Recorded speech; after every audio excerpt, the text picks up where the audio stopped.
Hello everyone, thank you very much for tuning in. My name is Razvan and I'm here today with Marvin to our series of podcasts called Let's Talk Nautical. And I would like to thank you very much for listening to our previous episodes, and I do hope that you enjoy and find this series of podcasts extremely useful. Hi Marvin, how are you? Hi Razvan, I'm very good, thank you. Hope you too. Welcome to everybody to our third episode of the Let's Talk Nautical podcast. And today we want to start with a series of episodes that focus on one of the topics that we spent the most attention with, bridge equipment. Specifically ECDIS, but not only. Over the years I had so many conversations about ECDIS. With other seafarers when I was on board, with officers that I have trained myself, with other trainers, with the manufacturers of ECDIS equipment. Everybody has their own focus, everybody has their own viewpoint on ECDIS. And of course, each person individually is a little bit different. In many of those conversations, people are wondering how we ended up with the current state of ECDIS. Of course, people who are involved with ECDIS training or with ECDIS manufacturing, they are more aware of the history and how it came and actually what ECDIS is supposed to do, while for seafarers, they sometimes see it as one of many tools, which of course it is on the bridge, and they are wondering about how it came to be in the state that it currently is. One of the examples that I heard most commonly, and I believe everybody who talked to a seafarer about ECDIS or about bridge equipment in general heard it before, is the whole thing that at one point in time, at least, the ECDIS was annoying many people on board. And it triggered what then was called alarm fatigue. It resulted in behavior that is definitely not recommended by many seafarers, and they didn't do this out of spite, out of bad intent, but because for them it was better that way. They started cutting the wires of the alarm buzzer, they started putting chewing gum on the buzzer not to hear it anymore. They got so annoyed by all the alerts that came all the time that they couldn't deal with them. So they didn't find a meaningful value in these alerts. It didn't help them with their job. They found them just annoying and they just wanted to silence them so that they can actually concentrate and do what they want to do. Of course, this is not how it was supposed to be. This is not the design. It was designed definitely as a tool to help seafarers. And yeah, so it leads to the question how ECDIS ended up being perceived and used differently than intended. Yeah, indeed, these are quite strong examples and unfortunate examples as well. I also have some such examples from my work experience. Of course, not that bad of cutting the wires, or but mainly ECDIS instead of easing the workload, it kind of increased in the end the workload. And I can remember very well during passage planning, because on some ships you had and I think it's still available today, where you have ECDIS and paper charts. So this is a huge impediment because it's basically double the work. For example, for keeping your charts up to date, yeah, ECDIS kind of eases the work a lot. I think it reduces the time by 80 to 90%. It's a simple installation. Everything is automated, but during passage planning, it doesn't reduce that much your time. I would say kind of like 30 to 40%, especially if you have to create a new route, and depending on the company policy, where you have maybe to adjust the XCD, the size of the corridor for each leg of the route, and if you have a lot of legs, this would require a lot of time. I mean, using the tools available in the system, and if the system is not very user friendly, then in the end you will not solve that much time. And of course, you'll have to do this on the paper chart as well. So this solution of having ECDIS and the paper charts and kind of doubling the work, in the end, it's not very good for seafarers. I'm wondering, or for me, it's more clear, let's say, but people are wondering in general, why is it used then? I mean, if it has these clear disadvantages, how did it become such a common thing? Maybe nowadays, I believe there are more full active installation, dual actives without paper charts, but there are companies that are still opting for one active and paper charts, or even dual actives and keeping their paper chart portfolio up to date. The ECDIS installation on board the ship, it's more or less seen as a compliance and not a valuable resource that would help seafarers do their job and to also increase safety of navigation and do their job better. And these setups on board are mainly in place to cover up some patches or to cover symptoms instead of systemic failures. And what I'm trying to say with that is that it's not only about the equipment, it's not only about fitting the ECDIS on board. You have to think of a lot of components or elements that go beyond the equipment itself. So you have training, so you have to train the users to know the ECDIS very well. You have to change the safety management system, so you have to update the SMS manuals. So if you take a look at the entire, let's say, ECDIS value chain, you will see that there are many components that are outside of the equipment itself. So this combination of ECDIS and paper chart, I think it just shows these are just symptoms of more systemic failures that some ship managers or ship owners haven't actually tried to do enough to create an environment where ECDIS is actually seen as a resource and not as an impediment. Even if I have it, even if I'm compliant with it, as long as I don't fully want to engage with it and don't not just learn how to operate it, but actually try to understand the system and not just the limitations, but also the capabilities of the system, I will always be a little bit limited, let's say, compared to people who are fully engaging with all available systems. Exactly. I mean, imagine that the ship owners had enough time to prepare for this. Unfortunately, this is the reality. You see many installations on board or many setups on board where ECDIS is purely seen as a compliance. So you focus more on the output rather than the outcome. So the output is just, okay, it's compliant for us to have ECDIS on board, I just put it on board. But they do not basically have to kind of take a step back and see what are the ramifications or the implications of fully installing an ECDIS on board, and what do I have to do in order to create an environment where seafarers see it as a resource rather than something that goes against their work. Because as long as you see, indeed, it's an extra equipment added on a bridge. So if you see it as something that goes against doing my work and doing my job, and not as a resource that I can use to do my job better, then we start having problems. And unfortunately, this happens today. And it's still a topic of discussion after 10, 15 years. And you still have underprepared crew in understanding the ECDIS. And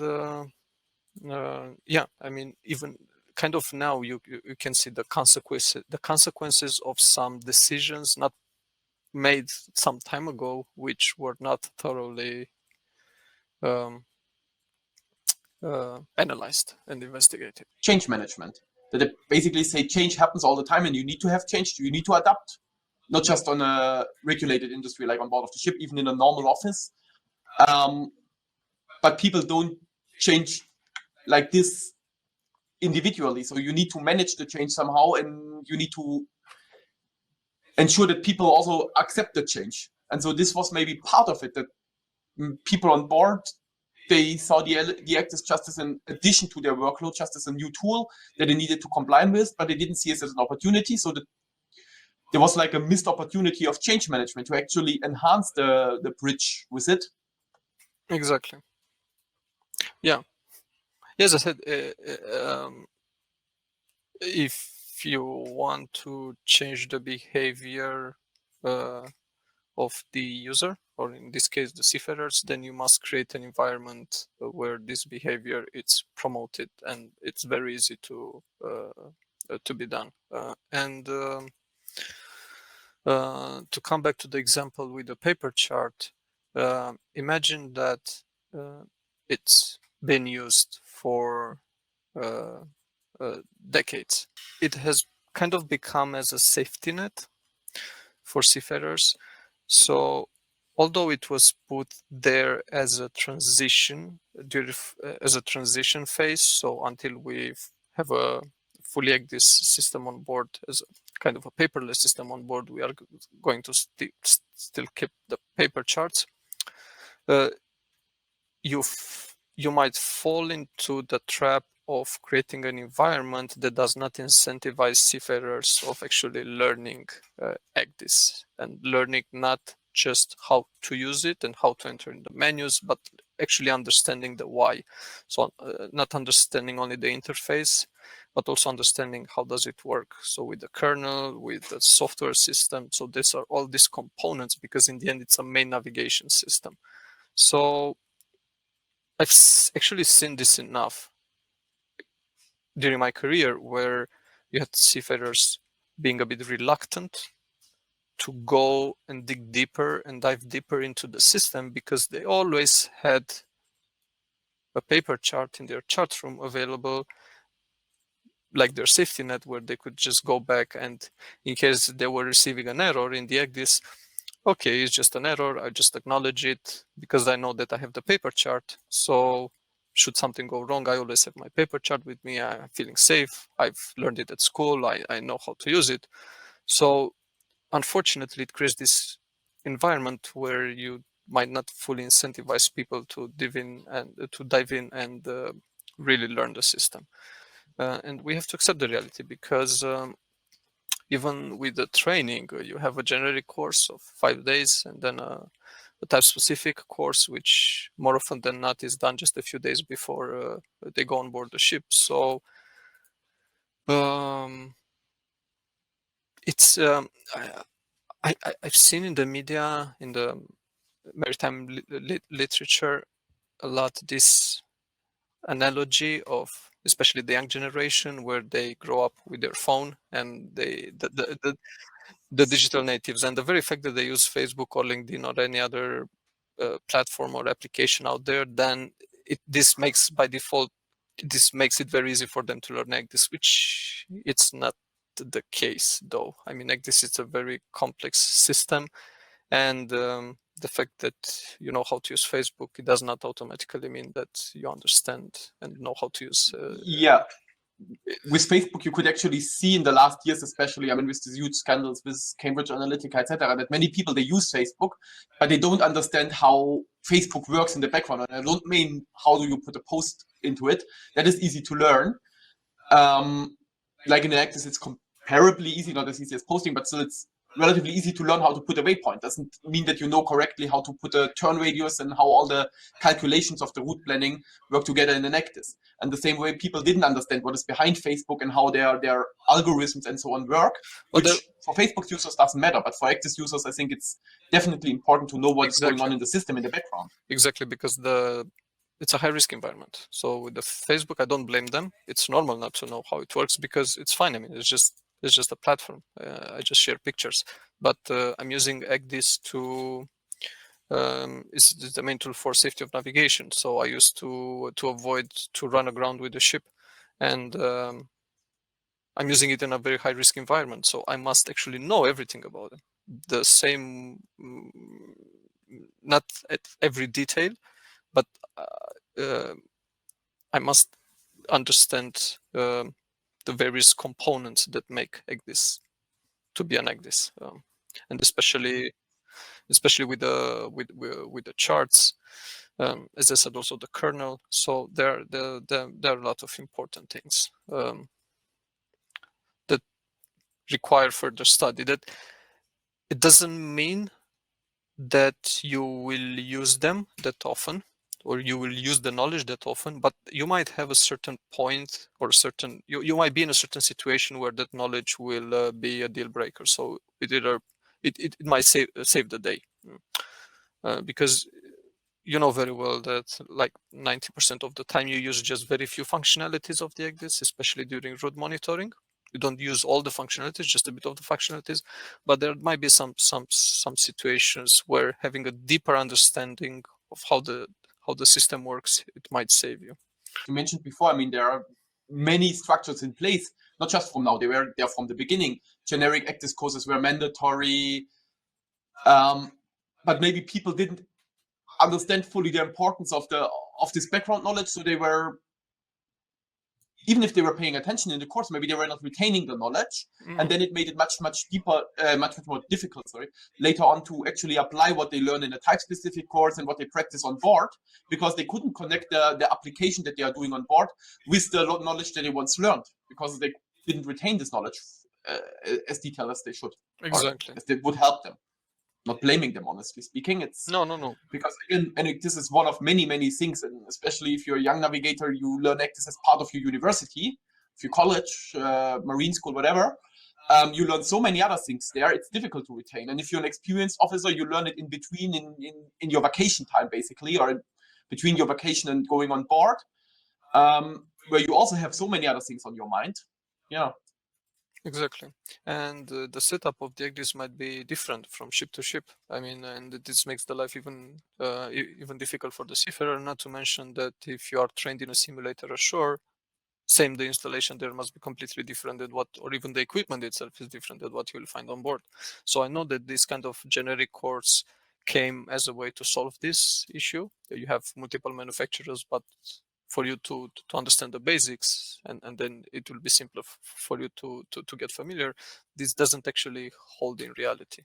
And just to make an analogy with the aviation industry there, for example, a pilot that wants to get a type rating for a specific aircraft, then in the simulator, they will mainly operate the same equipment. So there are not so many changes in the navigation equipment. Whereas for the ECDIS, you might have differences from sister ships. So one ship to have different equipment than the other, or even if it's the same manufacturer, it's a different setup. I mean, if you're going for bridge resource management, bridge team management courses, full mission simulator courses, it would be great if you have actually a similar bridge and similar equipment. But here, maritime is just, I think, way less standardized than the aviation industry. I'm not an expert there, but I believe that the cockpits, they have much more standardization. So there's a certain kind of cockpit with certain equipment in there, so you can learn it on a simulator. You will not find the replication of your ship exactly in a simulator. I know some companies are actually trying to do that, especially in the more safety critical industries like offshore, cruise industry, that they try to have a standard bridge and they try to have a simulator that is as close as possible to that. But I think, unfortunately, in many parts of the maritime industry, this is still not achievable. Indeed. Yeah, exactly. Just thinking out loud, I think it would be great if you can have like an ECDIS installation on the bridge purely for training purposes, that it's still connected to the main navigation system, but it kind of does not impede with the safe navigation of the ship. And since the bridge is quite big, I'm pretty sure that you can find a place where you can have it installed, and there where you can practice and basically not experience, because as I said, in normal navigation or in route monitoring, where you just use several components of the ECDIS, everything it's fine. The problem comes when you have errors, when you have a GPS error, when you have a main power failure. So here comes the importance of understanding how the ECDIS reacts, to see if it switches from GPS to dead reckoning, or if it switches the heading the heading source from gyro to magnetic. It's extremely important to spot these changes, and this might not be fully replicated in a simulated environment. So just having another installation on board dedicated purely for training purposes, you might be able to simulate these failures. I immediately see also some drawbacks. Mainly regarding the time available when you are on board. Usually the periods of handover where an officer is there with his previous or with his reliever are rather limited. And once you are in your navigational duties, I believe there is very little time outside of your watch to actually practice the skills that much, unfortunately. Yeah, I But was definitely still something. not referring during the handover period because there the time is very limited, but it's actually for officers there to kind of experience things that they cannot actually experience otherwise. So the same way you have fire drills, um, um, and you do them on a regular basis, as close as possible to the reality, you should also have like these failure drills or specific scenarios of like this and do them monthly, but as a separate installation, so in order not to impede the safe navigation of the ship. Like sometimes you have a fire extinguisher that you use only for training purposes that gets Exactly. refilled regularly, but you know he's not part of your normal fire equipment. You just use it for practices during scenarios in a Exactly. similar way, actually. Okay, that's actually a good point, yeah. And honestly speaking, I mean, right now, a lot of vessels would have time for that. I mean, container vessels, they are pretty busy, but I know that in the cruise industry, people are being on board just for safe manning purposes since they don't have passengers. Anyway, these are usually the more trained personnel, but I believe in periods of layoff, etc., you could benefit hugely from such training possibilities. I want to throw in a business buzzword now. I would like to circle back, as they like to say. We started a little bit earlier with the question, how did we actually end up there? And when we talked before about this podcast, I think we thought it would be actually quite nice to also give a rough overview of how ECDIS came to be, what it now is. So if it's okay with you, Rasvan, I would like to go back some 35 years now, make a time jump. Yeah, let's do it. This is not directly related now to how you use ECDIS on board, but it gives you some background knowledge that can just enhance the general understanding of ECDIS. That's why I find it pretty useful. The first actually part of ECDIS was developed in 1986 as a hydrographic data exchange tool. So it wasn't designed as an electronic chart. It wasn't even designed for the onboard use yet. And you see this in a lot of the IHO standards. Some of them are actually data exchange standards. So how do different hydrographic offices exchange their information? How do we make sure that the German flag state can communicate with the UK flag state using the same standard? For this, they established some exchange tools, some exchange standards. And in the same time, in the early 80s, yachts actually started to use electronic navigation features. Of course, it was much easier to start with this on ships that are not so strictly regulated as commercial vessels. And on yachts, the space is much more limited. They generally want to have newer equipment, so they came up with the first GPS-based electronic navigation systems, what usually now would be referred as an ECS, as an electronic chart system. Anyway, an ECS can be anything. It's always important to see the difference between an ECS and an ECDIS. Sure. Any chart plotter, even my phone, if I install an app with maritime charts, could be kind of an ECS. There are certain tablet apps. Some of the actual ECDIS manufacturers even provide these things. They provide their official charts or their private charts there. So all of these things that are ECS. ECDIS is only the one that fulfills all the criteria to be used on board. And the important part of that is that it also needs the official ENCs, the official vector charts, to be used as an ECDIS, unlike ECS. Yeah, indeed. As you can imagine, maritime industry being a heavily regulated industry, mainly what makes the difference between an ECS and an ECDIS, it's purely relates to compliance. So I think you have the four elements that makes an electronic chart system an ECDIS, an actual ECDIS. You have the type approval, the ECDIS software to be up to date, to use vector charts, so official ENCs, and to adhere to the IMO performance standards. So having an electronic chart system, it's nothing new, as you've mentioned, appear in the yacht industry, and it kind of slowly transitioned to the maritime industry. What I'm concerned about is how its implementation was handled, because the industry had enough time. The industry had enough time to implement it in a way that all its users, operators, that mainly being seafarers, know exactly how to use it. And we have in the past unfortunate experiences with a lot of incidents where kind of ECDIS was, or the use of ECDIS was a contributory factor. But definitely there were some limiting factors, incorrect usage of it, and not solely to blame the officers. Yeah, exactly. But I believe actually, I mean, the problem is always now we are looking at it with hindsight. Of course, it's easy to say now there was so much time, you could have done better, you could have done this and this and this. It's much, much more difficult. And I always try myself to remember this myself, to recall this for myself. It's much more difficult if we turn back now 25 years ago or something in 95 when they adopted the first ECDIS performance standard, the first IMO resolution for that. Mm-hmm. They thought already of things. They already knew that it's not just an equipment that we can plunge on board and then it's there. They included things like generic training, mandatory training. They developed an IMO model course for that. So I believe if we would time travel back there, they are all thinking about it and they think they did all the precautions. Unfortunately, in the end, I wouldn't say it wasn't enough, but now with hindsight, it's clear that there could have been different things or more things to be done. Yeah.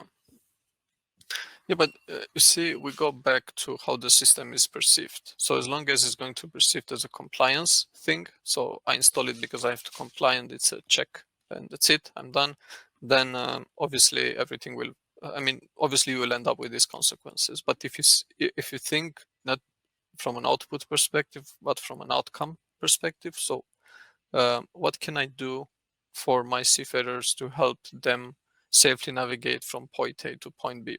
Well, I have this resource called ECDIS. So what am I able to do in order to make sure that this resource is actually seen as a resource and it's used properly and it actually helps the seafarers get the job done in a safer way?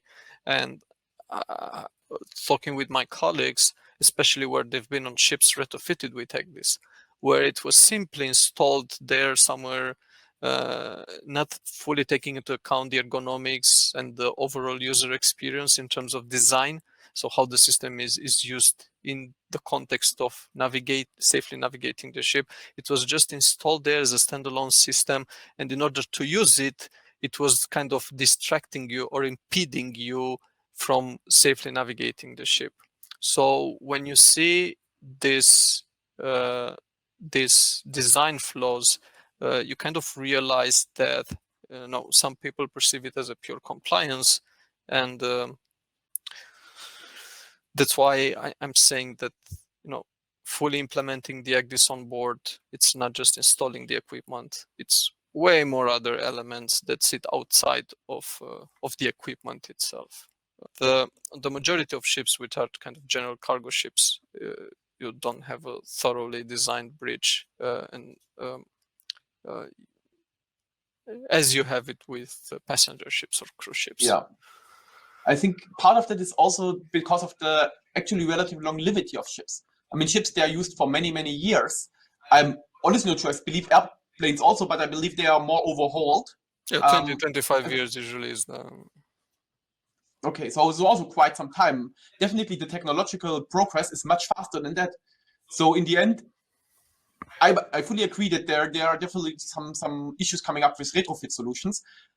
But you have the existing ships, and you need to ensure that the existing ships are also up to date with technology. So you need a retrofit solution. So kind of this feeling, what you mentioned, there was enough time to do things. But even after 25 years, we still have ships that were not designed for ECDIS. Some of them were maybe just built around the time the ECDIS came out, maybe slightly later. Some of them might even be older than that. So it's very difficult to redesign it. And I mean, the problem here is, again, economic pressure. Nobody will redesign the whole bridge to include an ECDIS. Would be great. And nobody's wrong, but it's rare cases, I believe. Maybe on a cruise ship that is possible that you will redesign the bridge. Maybe on a small thing, like on a tugboat, where one operator needs to be able to handle everything. You need to ensure that everything is reachable. But on a bridge, you have a huge space. Things are anyway distributed. So there is a certain mindset to put it somewhere. And then you have the ECDIS. And this, what you said, like for compliance purposes only. And I don't want to say compliance is something bad. There are definitely really important aspects of it, both on the technological side, for sure, an ECDIS needs to be compliant with the standards. There's no way around it. And even though some of the parts might be annoying, they are really, really reasonable. You need a backup. You can't just be on a ship and you have one ECDIS, it breaks down and you don't have a primary means of navigation. That can't happen. So their compliance is essential. Compliance with training standards is also essential in a way to ensure it. However, the problem is when people are limiting their mind to compliance and say, as soon as I'm compliant, I did everything I need to do. And that, I believe, is not true. I think we're coming back to our previous two episodes ago when we talked about Captain Sully and striving for excellence. It's this kind of thing. If you have a mindset for excellence, you want to excel at your job, you want to do the best, and not just do compliance. You see compliance as something necessary, but you know that there's more you can do, both as a ship owner, as a ship designer, as a shipyard, and as an officer or any other person involved. Yeah, definitely compliance, and I didn't want to insinuate that compliance is something bad. Obviously, in a high regulated industry, it's something beneficial, but compliance should be seen as a means to an end, not as an end. I'm not installing it to be, it's just a means to accomplish an end, and an end is safer navigation from point A to point B. It's that simple. But sometimes if you see compliant as the end, you install now one equipment because you have to be compliant, and then another one, and then another one, and then another one, and you end up with a bridge of multitude of equipments that in the end you don't know what to use for what purpose, and you kind of lose sight of the big picture and actually what are we trying to achieve with this. To understand ECDIS, you don't need to just understand the interface. You need to go deeper. You need to understand what's behind it and maybe even have a little bit an idea of the history of the purpose of it. Something similar is actually with compliance. Compliance isn't a purpose by itself. As you said, it's a means to an end.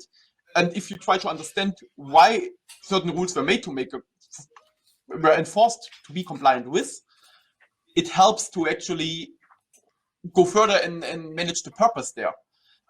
There's actually this nice quote in the IMO performance standards, the newer ones, MSC 232. ECDIS should reduce the navigational workload compared to using the paper chart.